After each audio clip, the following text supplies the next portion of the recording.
Scott Cullen here, editor-in-chief of the Cannata Report. I'm here once again with Frank Cannata. Hey, Frank, how's it going today? It's Friday and I feel terrific, and I hope you have as good a weekend as I'm going to have, Scott. I want to know what's on your mind today.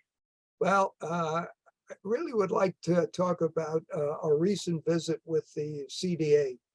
Chris Taylor, the president of the outgoing president of CDA, invited us to moderate a panel of industry executives. And that's, for us, that's a rare treat. And I'm very grateful to the senior executives in our industry who are always so responsive. And as I've shared with my friends sometimes, some of the things that we do, they're amazed that we're able to reach out to to some very senior people and ask them to participate in a meeting like that. Because generally, and I'm sure it's very much so in our industry, these guys are very, very busy.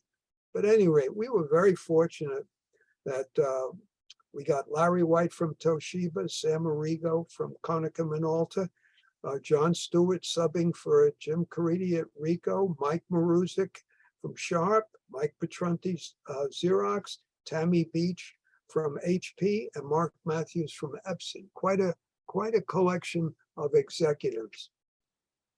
I asked Chris for his help in getting questions from the CDA members, and he understood. He said, well, you should have some questions, and you've done this for other dealer groups.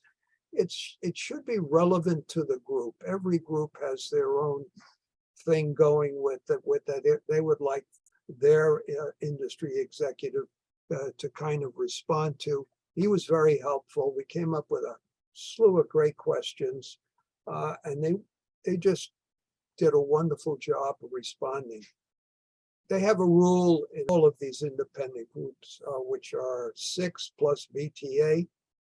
What goes on there stays there. They don't want us to discuss what happened, and I'm going to respect that wish and not talk about specifics and just speak in general.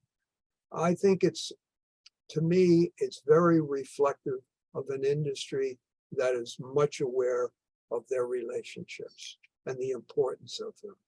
For them to take the time, it shows that they care enough to want to make sure that their deal is represented in these groups, get to see their face and hear them answer to their questions.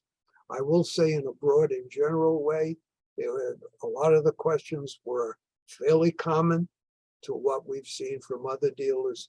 And as you can imagine, our supply chain was right at the top of the list. And of course, they did their due diligence and were prepared, as they say.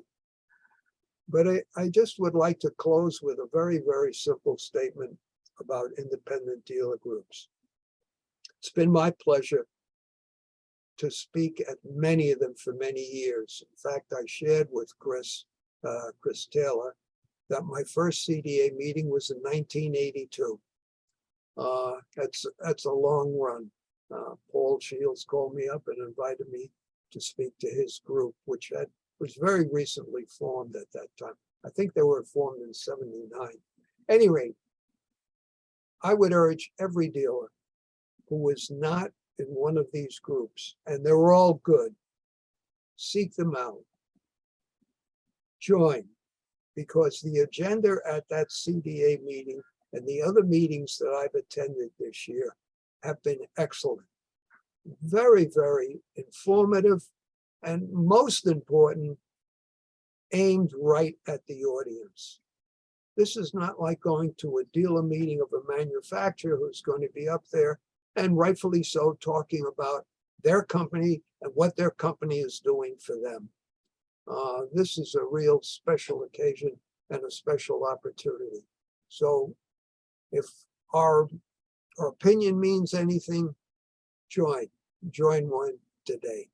Thanks, Scott. Good to be with you.